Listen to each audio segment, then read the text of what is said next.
Prabhu Nityananda Shri Advaita Gadadhan Shivasati Gaur Bhakta Vrinda.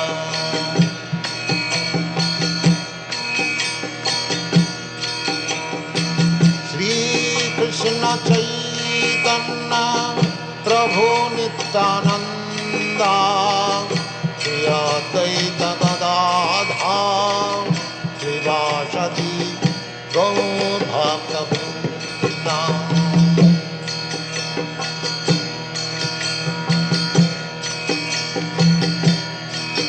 Hare Krishna, Krishna Krishna, Hare Hare, Hare Rama, Rama Rama, Hare Hare. Hare Krishna, Krishna Krishna, Hare Hare, Hare Rama, Rama Rama, Hare Hare. Hare Krishna, Krishna Krishna, Hare Hare, Hare Rama, Rama Rama, Hare Hare. Hare Krishna, Krishna Krishna, Hare Hare, Hare Rama, Rama Rama, Hare Hare. Hare Krishna, Krishna Krishna, Hare Hare, Hare Rama, Rama Rama, Hare Hare. Hare Krishna, Krishna Krishna, Hare Hare, Hare Rama, Rama Rama, Hare Hare. Hare Krishna, Krishna Krishna, Hare Hare, Hare Rama, Rama Rama, Hare Hare. Hare Krishna, Krishna Krishna, Hare Hare, Hare Rama, Rama Rama, Hare Hare. Hare Krishna, Krishna Krishna, Hare Hare, Hare Rama, Rama Rama, Hare Hare. Hare Krishna, Krishna Krishna, Hare Hare, Hare Rama, Rama Rama, Hare Hare. Hare Krishna, Krishna Krishna, Hare Hare, Hare Rama, Rama Rama, Hare Hare. Hare Krishna, Krishna Krishna, Hare Hare, Hare Rama, Rama Rama, Hare Hare. Hare Krishna, Krishna Krishna, Hare Hare, Hare Rama, Rama Rama, Hare Hare. Hare Krishna, Krishna Krishna, Hare Hare, Hare Rama, Rama Rama, Hare Hare. Hare Krishna, Krishna Krishna. Gopi Jana Ballabha Giridharadhari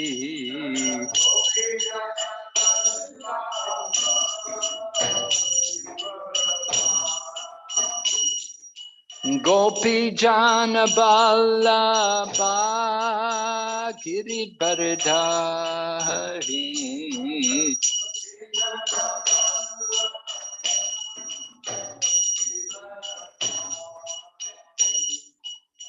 Yashodanandana Prajachanaranjana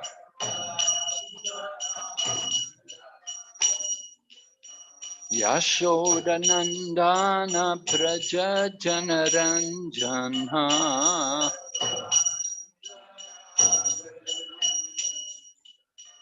Yamunatira Vanachari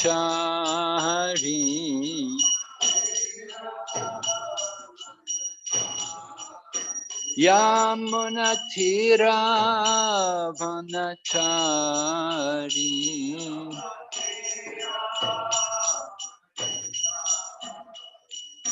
Jaya Radha Madhava Kunja Bihari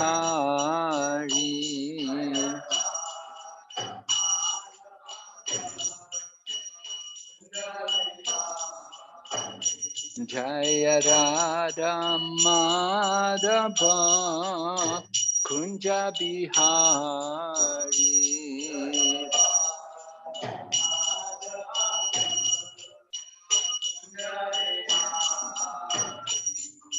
Gopi Jana Vallabha Giridharadhari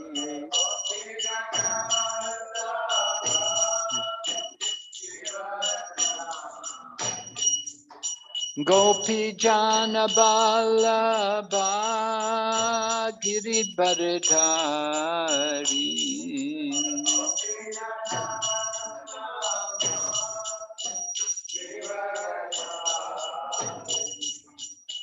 Yashodanandana Praja Janaranjana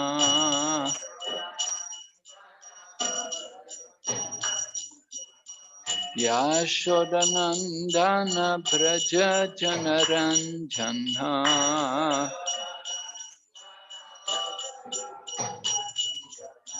Yamunatira Vanachari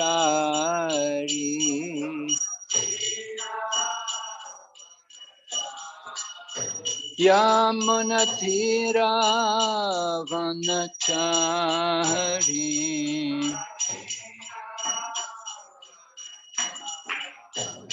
Hare Krishna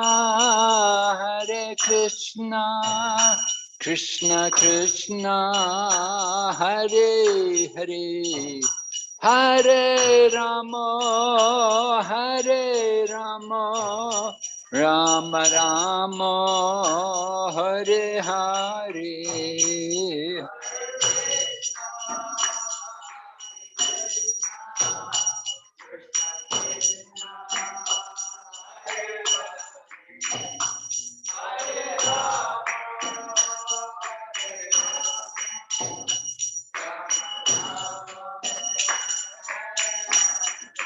Hare Krishna Krishna Krishna Hare Hare Hare Rama Rama Rama Hare Hare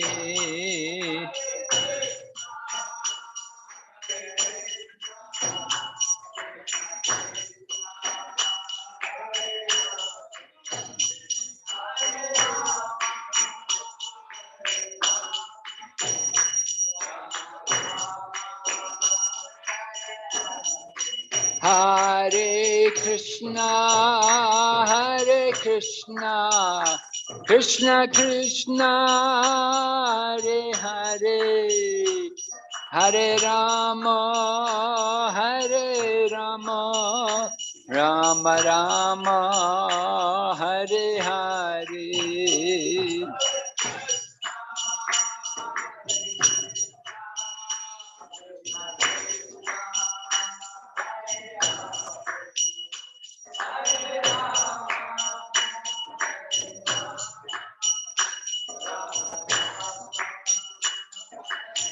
Nitai Gaur Hari Bo,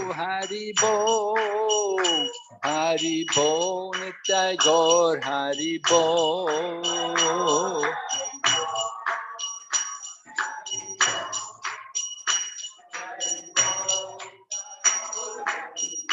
Jai Jai Prabhupada, Prabhupada, Prabhupada, Jaya Jaya Prabhupada.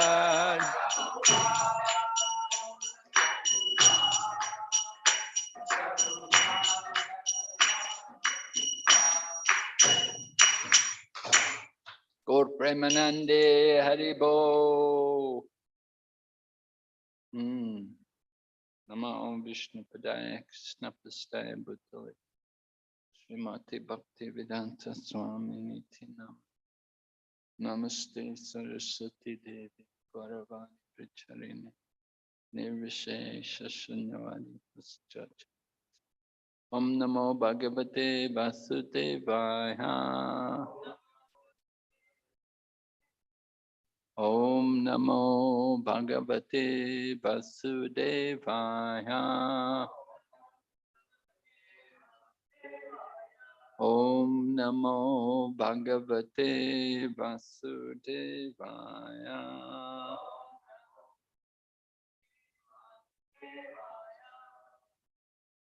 So we're hearing of Narada Muni and his travels to find out the personality who had received the greatest blessings from the Lord. And we heard how Narada Muni had come to Satyaloka, the planet of Lord Brahma at the top of the universe.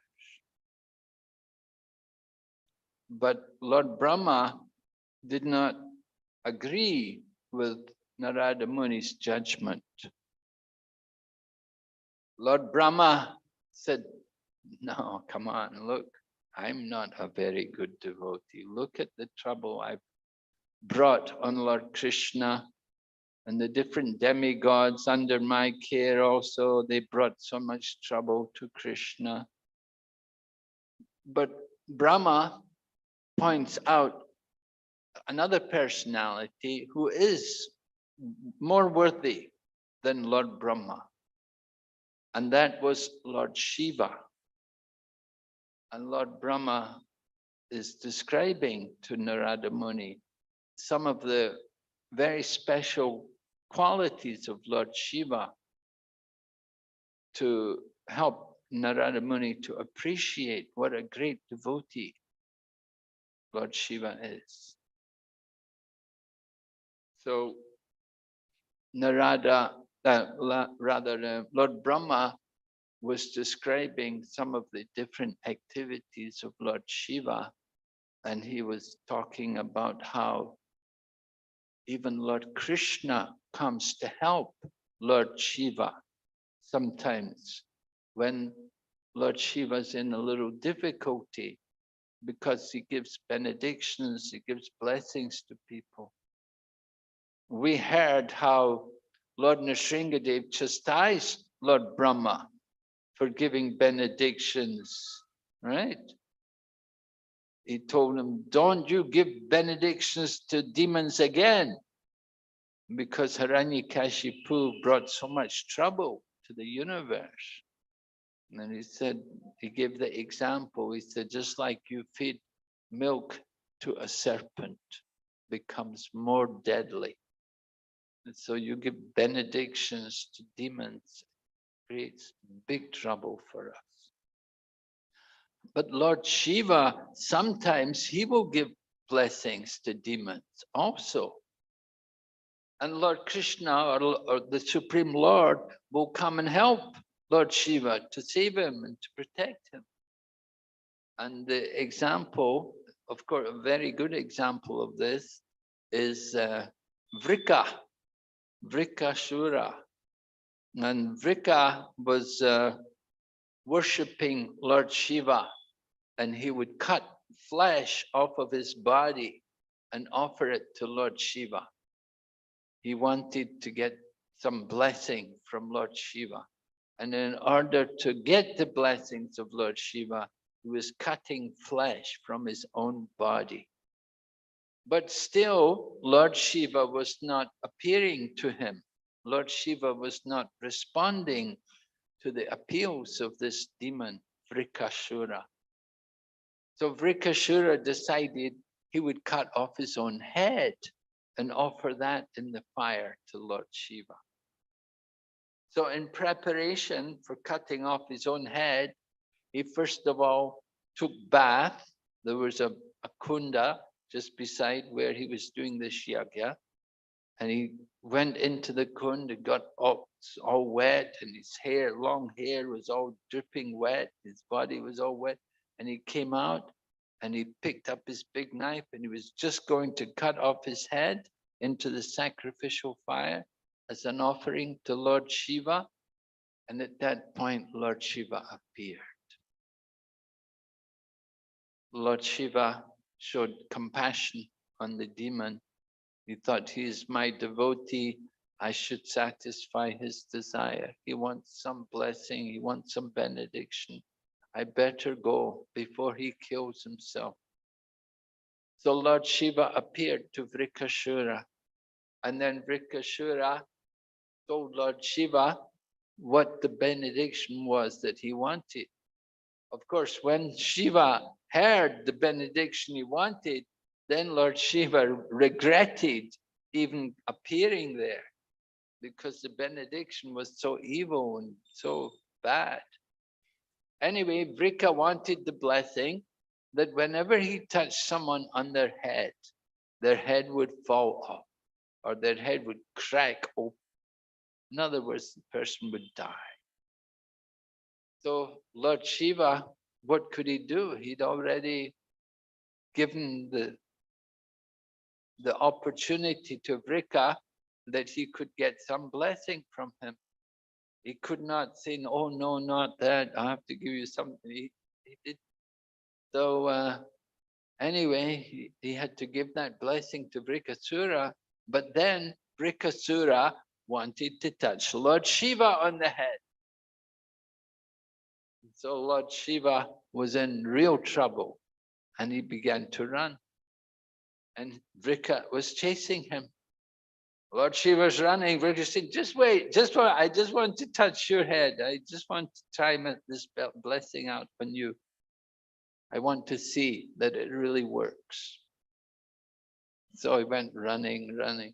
They're chasing.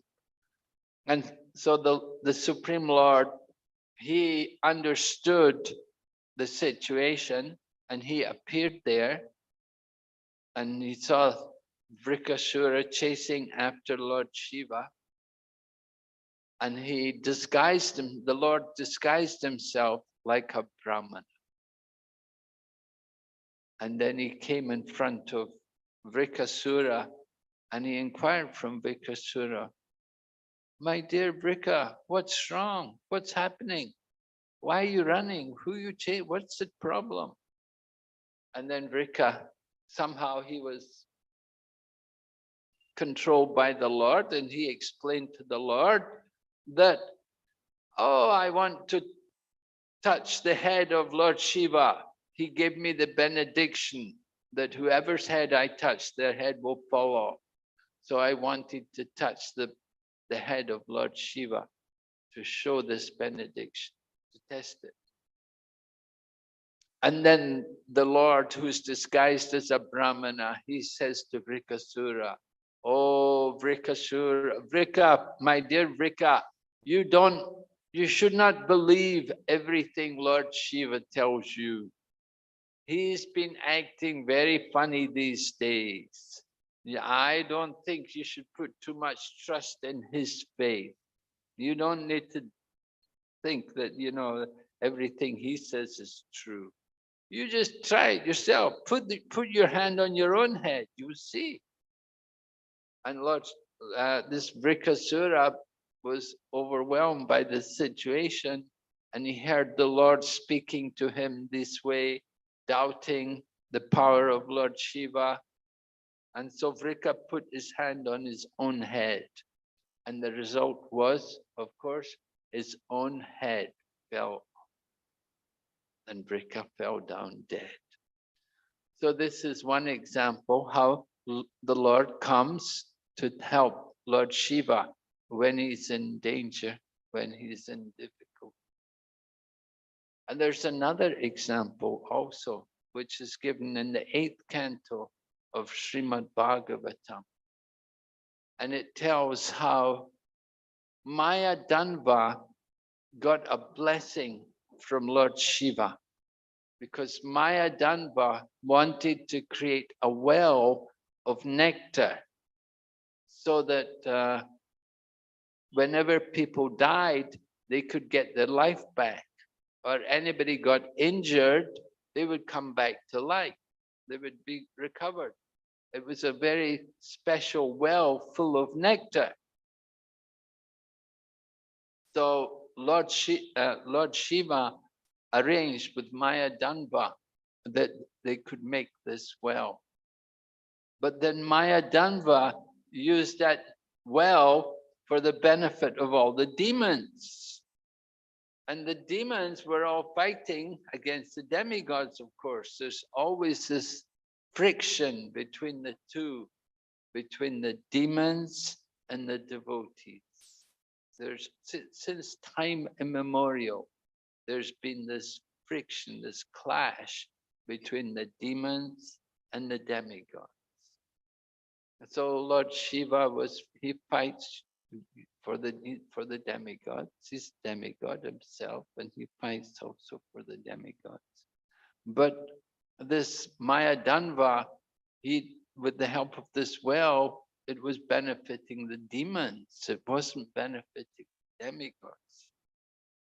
So it was a big problem. Lord Shiva was in danger because Lord Shiva is one of the demigods on the side of the demigods. Although it was Lord Shiva's power which arranged for this well, but they were using it for the benefit of the demons. So what to do? And then it happened that the Lord took the form of a calf. And in the form of a calf, he came there and he drank all the water in the well. He drank all the nectar. And by drinking all the nectar, then there's no more problem. Now the demigods can kill the demon. So this was another interesting example of how Lord Krishna helps Lord Shiva in his difficult situations. Of course, Lord Shiva also reciprocates. He also helps the Lord when he's in trouble. Actually, the Lord could always do it himself, but he likes to see Lord Shiva glorified. Just like at the Battle of Kurukshetra. Lord Krishna could have killed all the Kurus himself, but he wants Arjuna to get the credit. If he does everything, what will the devotees do? Lord Krishna wants to show the power, the glory, and the determination of the devotees. He likes to glorify his devotees. The devotees want to glorify the Lord, and the Lord, he likes to glorify the devotees. This is the situation. Competition. Each one side wants to glorify the other. So Krishna is Bhakta Vatsala. He is not Jnana Vatsala or Karma Vatsala, but he is Bhakta Vatsala. He reciprocates in these loving ways with his pure devotees. Parasurama is another incarnation of the Lord. He is, we know he's one of the Dasa avatars, Parasurama. But Parasurama himself is a great devotee of Lord Shiva. And he worships Lord Shiva to show the power of Lord Shiva, the glory of Lord Shiva. Lord Shiva himself, he is a devotee of Sankarshan. And it said in the Srimad Bhagavatam that the snakes on the body of Lord Shiva are a manifestation of Lord Sankarshan. Actually, Sankarshan is not different from Lord Shiva. It's very puzzling, that Lord Shiva worships Sankarshan, but Sankarshan is not different from Lord Shiva. So Lord Shiva, he is worshipping Sankarshan. And Lord Sankarshan, of course, from Lord Krishna comes the Lord Balaram, the first expansion. And from Lord Balaram, you get Sankarshan. And from Sankarshan, then the first Chaturvyuha. Vasudev, Sankarshan, Aniruddha, Pradyumna, like that. So this way, Sankarshan he is a very powerful expansion of the Lord. And he is serving the Lord in many, many different ways, right? In the form of Sankarshan, he is also glorifying the Lord. And it was Sankarshan who spoke the knowledge of devotional service to the four Kumaras. The Chaturvyuha, the four Kumaras, they got their knowledge from Sankarshan. All the mouths of Sankarshan, they're all reciting the glories of the Supreme Lord. And they have been reciting the glories of the Lord since time immemorial. And they never exhaust, they never get tired, they never repeat. They've got so much to say, to glorify the qualities and the pastimes and the character of the Supreme Lord. So Lord Sankarshan is a very great devotee. And so also is Lord Shiva. Because Lord Shiva and Sankarshan are actually not different. And Lord Shiva, he also has the power to give devotional service. We know that there's one of the four Vaishnava Sampradayas. One comes from Lord Shiva. And the prominent acharya in that line is Vishnu Swami. So Lord Shiva is usually worshipped by people, but they don't know the real glory of Lord Shiva. And they will worship him to get material blessings.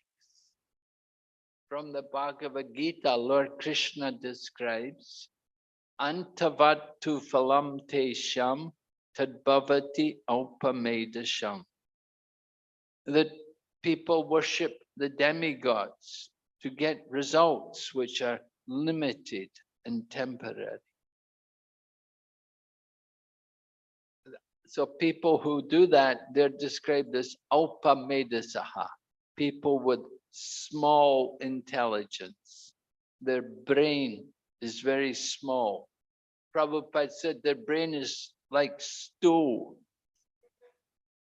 because they're so stupid that they're worshipping the devas just to get material blessings. So most people who are devoted to Lord Shiva, they have that in mind. They want to get something, some material blessing from the Lord. That is not the real blessing of Lord Shiva. The actual blessings of Lord Shiva is when he gives devotional service. And that is what Lord Shiva actually wants to give. But when he sees people approach him for material boons, oh yeah, okay, take it. Yeah, take it. Just to get rid of them, just to satisfy their material demands. Sometimes you have to give in to people. Okay, go ahead, go, like that. So Lord Shiva is giving his benedictions to these small-minded people to satisfy their desires. But Lord Shiva's greatest blessing is when he gives bhakti. So we were describing how Lord Shiva is very, very dear to Lord Vishnu, because he's the most powerful of Lord Vishnu's expansions. Lord Vishnu has many different incarnations and so on, and Lord Shiva is the most powerful of them. So naturally, he's very, very dear to Lord Vishnu. And that's why Lord Vishnu will never tolerate anybody finding any fault or minimizing the position of Lord Shiva. He's got the support of Lord Vishnu. So Brahma has been glorifying Lord Shiva, and then Brahma is remembering about his own problem. He knew that he'd gone to Braja and he'd stolen all the cows and the cowherd boys from Krishna. So that was a great offense on his part, actually. I was saying the Madhvas, they won't admit that that pastime ever took place. They just took that whole pastime out of the scripture because, you know, he's the Adi Guru in the Sampradaya. They don't like to even think about it that Lord Brahma could have done this. But in our line, we okay, Brahma did this, but you know, he was trying to estimate, he wanted to see the glory of Lord Krishna. And when he actually saw, then it was just inconceivable for him. When Lord Krishna revealed something of his glories, it just blew the brain of Brahma. His brain could not stretch to understand these inconceivable potencies of the Lord. How the Lord could do all of these things. How he could replace all of the cows and all of the cowherd boys. And nobody knew for 1 year. So that was just inconceivably powerful. But it was also inconceivably painful for Lord Krishna. Lord Krishna was greatly pained by this pastime because he was separated from his calves and from his devotees for a whole year. The Lord has very special feelings for his devotees. Just as the Lord Vishnu has very special feelings for Lord Shiva, because Lord Shiva is so devoted. So the same way Lord Krishna, he also has very special feelings for all of his very intimate devotees, particularly the Brijbasis. Not only the gopis, but also the gopas. They're also very special souls, right? It said in Srimad Bhagavatam, Krita Punya Punja, that they perform pious activities over many lifetimes in order to take part in those pastimes with Lord Krishna. To be there in the forest, eating lunch with Krishna and all the cows. No ordinary souls have that opportunity to take part in these pastimes unless they have done pious activities over many, many lifetimes. So Lord Krishna saw that Brahma had taken all the cows and cowherd boys away. It was a very offensive act on the part of Lord Brahma. And afterwards, after Lord Krishna had revealed his power to Brahma, then Brahma understood his great offense. And he prayed, Brahma prays in the future that he could take a birth there in Braja. And he said, if I can't take birth in Braja, let me take birth just outside of Braja. That when the people from Braja come outside, let them walk on me. Let me take birth as a blade of grass so that I can get the dust from their feet. So Brahma prayed that somehow he could get the dust from the feet of the Brijbasi people. So Lord Brahma understood that he'd been quite offensive. He had not properly respected these cowherd boys and these cows of Vrindavan. So he feels unworthy to be in Vrindavan. When he came there to see Lord Krishna, he felt unworthy to be there. He thought, I better go out quick. I'm so fallen. I'm not pure enough to be in this holy place. Just like when you go to Vrindavan, it said, especially neophyte devotees, don't stay too long. Just stay a few days, and then go. Why? You stay too long, you may become offensive. And if we commit offenses in the Holy Land, then it's very bad for us. So it's a neophyte devotee going to the Holy Land. You go there, don't stay very long, because the longer you stay, the more familiar you become with the place, and the more likelihood there is of committing offenses. So you have to be very cautious. And we know in Vrindavan, for example, any offense done in Vrindavan, you get much more severe reactions than for that same offense any other place. And at the same time, any devotional service done in Vrindavan, you get much more benefit by doing devotional service in Vrindavan. But it's very easy to commit offenses. So Lord Brahma, even you're a big demigod like Lord Brahma, he says himself, he didn't want to stay too long in Braja in case he becomes offensive again. Because he'd already done this offense, taking away Krishna's cows and cowherd boys. So he wanted to leave Vrindavan quick. So you have Narada Muni, he wants to go to Kailash. He wants to go to see Lord Shiva. But Lord Brahma tells him, he said, just a minute, he said, I want to tell you, he said that because Lord Shiva has a relationship with Kuvera. Kuvera is the treasurer of the demigods. And Lord Shiva became like his servant. And Lord Shiva actually resides there with Kuvera. And it's Kuvera who resides on Kailash. The Kailash mountain is the residence of Kuvera. And Lord Shiva lives there with Kuvera on the Kailash mountain.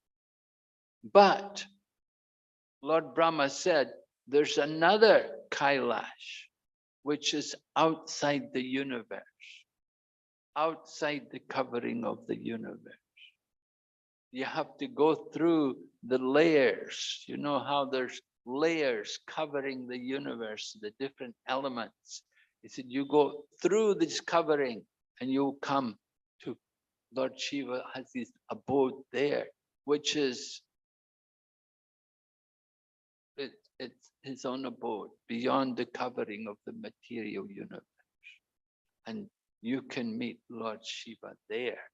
You will see the opulence of Lord Shiva there more than you will see in Kailash here in this universe. The opulence in this universe is not much compared to the opulence which is there in his own abode beyond the material universe. So Lord Brahma is directing Narada Muni that you should go there and meet Lord Shiva. You can see him. And you'll see him there with all of his associates. And they're all liberated souls. There's no sorrow. There's no lamentation for them in this place. The nature of the material world here, duk alayam ashasvatam. This is a place of lamentation, a place of misery. But you go beyond, if we go into the abode of Lord Shiva, there's no lamentation there. There's no sorrow. So, this way Lord Brahma, he's directing Narada Muni that you should go there and meet Lord Shiva to get the association of Lord Shiva.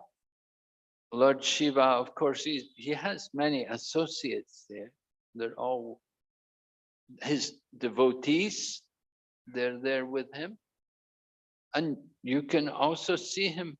You can see the glory of Lord Shiva, his wonderful qualities, how he is so indifferent to material pleasure. He doesn't think about any kinds of sense gratification. He's completely detached. Although his consort is Mother Durga, and she controls the whole material energy. Srishti sthiti pralaya sadhana saktareka chayeva yasya bhuvanani vibharti durga echanurupamapi yasya chachestate sa govindamadi pursam amaham bhajamin. Lord Brahma describes in his Brahma Samhita the position of Mother Durga, that she is the creating, maintaining, and annihilating deity of the mundane world. But she moves like a shadow under the direction of the Supreme Lord. So Lord Brahma says, I offer my obeisances to Govinda. So Mother Durga, she's in charge of the whole material world. But where does Lord Shiva and Mother Durga live? They live under a tree, under a banyan tree. They have their residence there. They could have any kind of opulence they want. It is actually said, one time, they built a house. They made a house for themselves. And you know, when you have a new house, you're supposed to do griha pravesh, right? So you have to invite the brahmanas to come and do griha pravesh. So they had a big function. They had the new house. It was all gold. It was very opulent. And they brought all the brahmanas to do the griha pravesh. But after the griha pravesh, they have to give charity to the brahmanas. And what they're going to give? They didn't have anything. They don't take some gold. So the brahmanas, they were taking, that there was no house left. There were so many brahmanas coming, all getting charity, that they took all the house. The whole house was taken by the brahmanas. So Lord Shiva thought, you see, no point to build a house again. Let's just stay under the tree. So sometimes it bewilders people that the followers of Lord Shiva, they're very opulent, usually. We see the followers of Lord Shiva, they enjoy opulences, wealth, often power, fame. They get these things. Often we see like Kamsa, King Kamsa, right? He was powerful. He had a king and everything. And Ravan, and Haranyakashi, all these people, they became very powerful by worship of Lord Shiva. Lord Shiva himself, he doesn't worry about these things. But his devotees, they like to get it. But on the other hand, the worshippers of Lord Vishnu, we're in a different category. The Lord Vishnu himself, Lord Narayan, he's with his consort, the goddess of fortune, Shri, and they live in opulence. They're residing in Dwarka, and they have their palace. They have so much opulence and wealth there. They live in luxury. But the devotees of Lord Narayan, and they are usually poor. The brahmanas, like brahmanas, are poor usually. Of course, one reason is they say, well, because Bhrigu Muni kicked Lord Vishnu on the chest. So from that time on, Lakshmi does not bestow her blessings on the brahmanas. Anyway, it's certainly often true that the followers of Lord Vishnu are like Sudama Brahman, quite poor, living poor, very simple. They live very simply. However, it's explained that while the followers of Lord Vishnu or Lord Krishna, the devotees, the Vaishnavas may be poor, they have their own wealth. They enjoy their own kind of wealth. And they have peace of mind. And they enjoy satisfaction in whatever position, in whatever condition they're in. They're satisfied. They're not greedy for more. They're not anxious to increase their condition of life. They're happy. They accept whatever condition they're in. And we see wonderful examples like Kolaveka Sridhar, how he was living so simply and so poor. And Sudama also, of course, he went to Dwarka. He never asked Krishna for anything. He was not worried about being poor. It didn't bother him. It bothered his wife maybe, but it didn't bother him, right? And so this is the position of the devotees of Lord Krishna and Lord Vishnu, that they have peace of mind. They're not anxious to enhance their material condition of life. But the followers of Lord Shiva, they're very different from that. They always want more. They're always greedy to improve and to increase their standard of living. And this is their problem. Because of that, they never get peace of mind.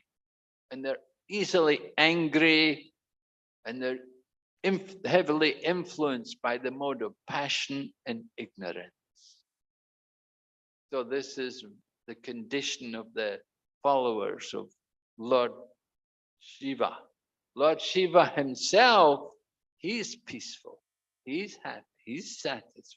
But his followers often, these people who, the so-called followers, the devotees, they have all their material desires. They're not satisfied. So you can see the difference. Who would you rather be with? Would you rather, you want to be a devotee of Lord Shiva and have all that problem, all this anxiety and attachment to the wealth and always thinking how to increase your material condition? Or do you want to be happy living naturally and simply and depending on God, depending on the will of the Lord? So, as devotees, we should want to live in that condition, live happily, live naturally. We say simple living, high thinking. The followers of Lord Shiva, they want complicated living, low thinking. So we try to cultivate the lifestyle of devotees, simple living, high thinking, contemplating the goal of life, understanding our position in this world, and not being anxious for anything more than is arranged by the Lord. We accept the plan of the Lord. So this is important for us as devotees. So Lord Shiva is a wonderful devotee. He can live so simply, and at the same time, he is so enlightened. He's so detached from the material world. Unlike the demigods. The demigods, they're always in anxiety. There's so much envy and competition there in the heavenly planets, the different demigods, and they become lusty sometimes after other demigods' wives even. We know Indra sometimes has problems, even Indra, because there's so much opulence, there's so much comfort and luxury in living, and they're not very fully engaged. They're not able to fully engage themselves, and they get into sense gratification and they become degraded. Just look at Kuvera's sons, Nala, Kuvera, and Manigriva, how they became degraded, and even they became associates of Kamsa at one point. They have become so fallen. So the material world, the heavenly planets, doesn't satisfy people's material desires. It just simply gives them more anxiety. And Lord Brahma, he understood this condition of life, the material world. All the different demigods, they're anxious to actually get out of that position. It said in the Kali Yuga, the demigods want to come down here to this place, to the planet Earth, to take birth in the human form of life. Why? Now, usually, of course, demigods, they won't come in the Kali Yuga to this Earth planet. He said they won't even come to pass urine here.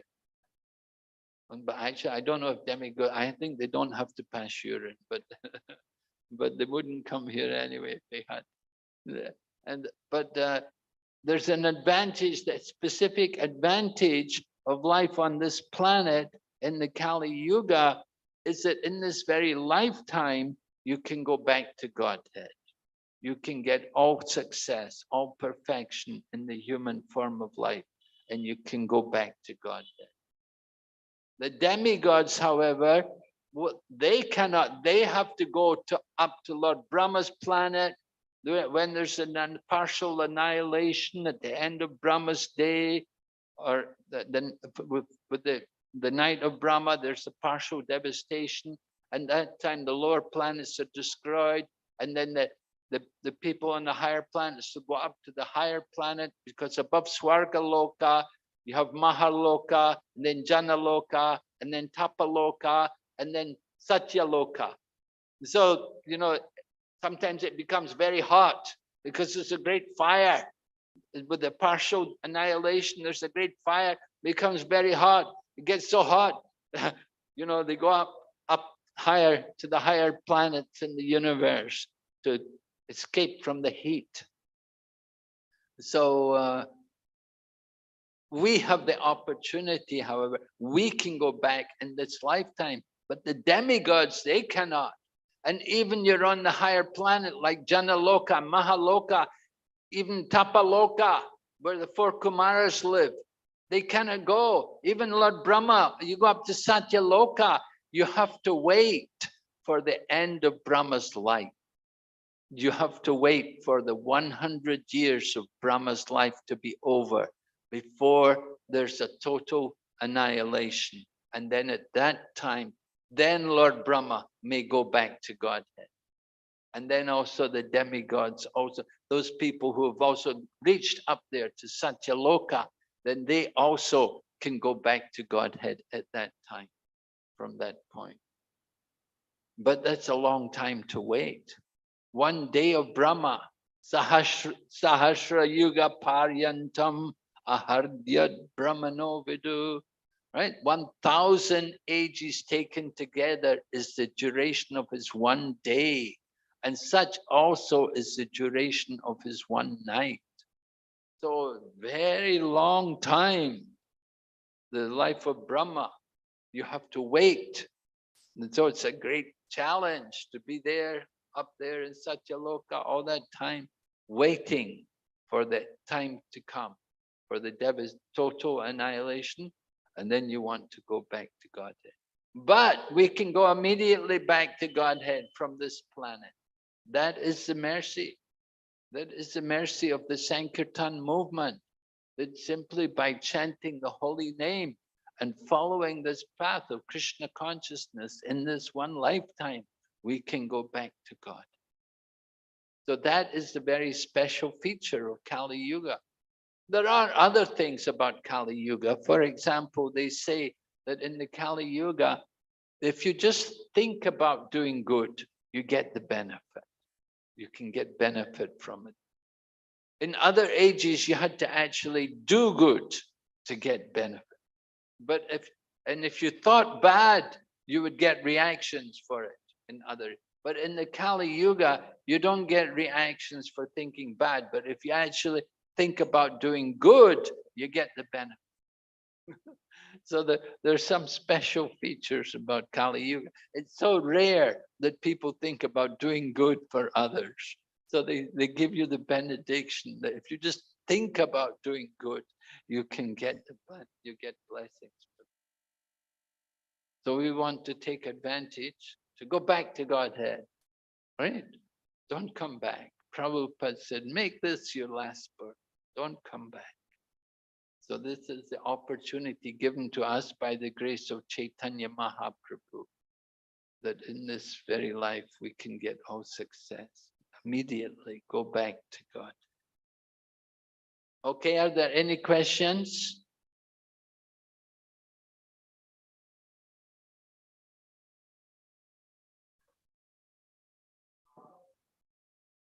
Yes, I read it here in this. It's mentioned somehow in this Brihad Bhagavatamrita, but it didn't give any details what happened.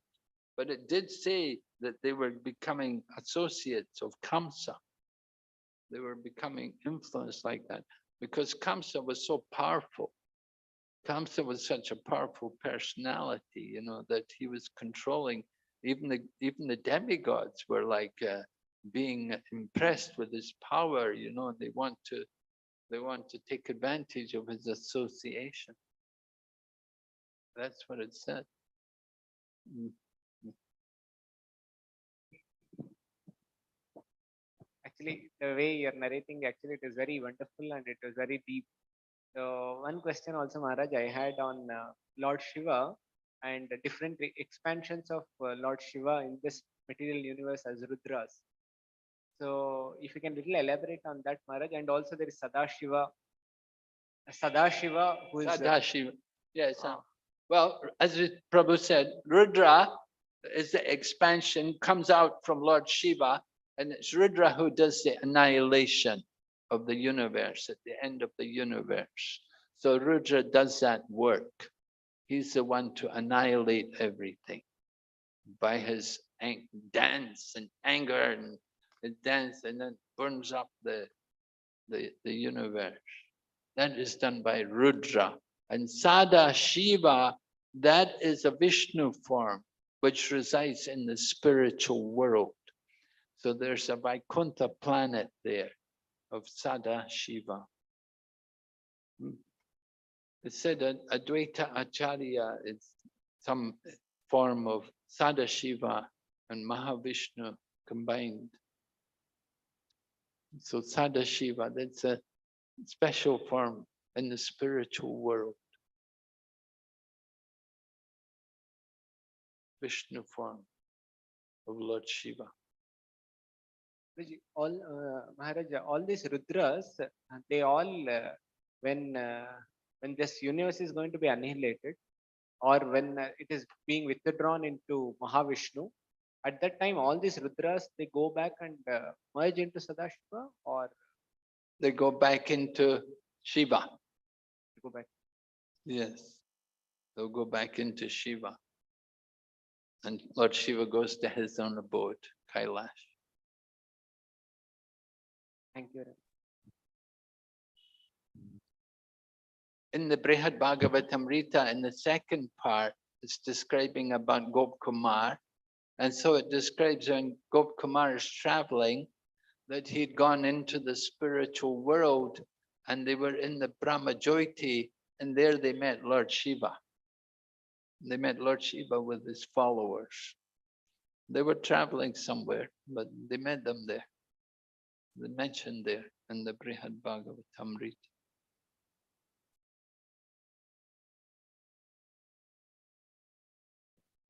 Hare Krishna Maharaj, can you please tell some pastime with Prabhupada? Pastimes with Prabhupada. Well, Prabhupada taught us that we should respect Lord Shiva.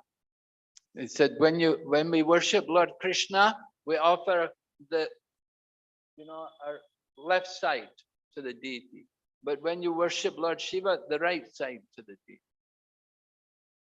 And Prabhupada went with the devotees to the temple and he said, just follow me, do everything I do. And so they went to see the demigod, and Prabhupada stood with his right side and offered obeisances to the deities. And this way Prabhupada was teaching the devotees how we respect the demigods.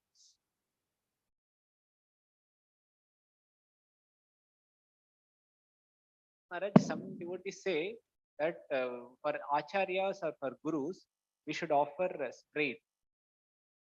I never heard that anywhere. I don't know. I never heard from anybody. I can ask Jaipataka Maharaj about that, but I never heard it before. I don't know if it's actually maybe. Anyhow, I know we went one time to a Hindu temple in London with Prabhupada, and they were worshipping Brahma, Vishnu, and Shiva. And Prabhupada said, a devotee of Krishna not only offers his respect to Brahma, Vishnu, and Shiva, but he will offer respect even to a tiny insect like an ant, because they see the Lord in the heart of all living entities.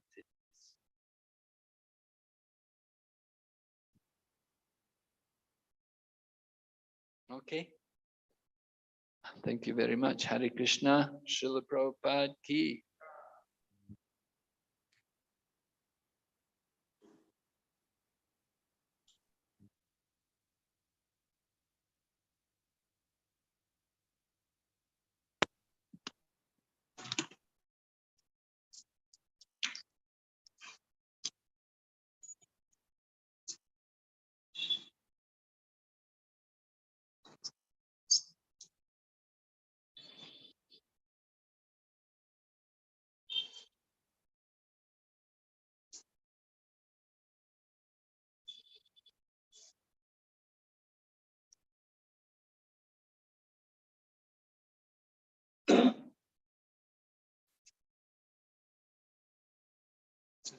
Let's go, right? If this online, is it on YouTube?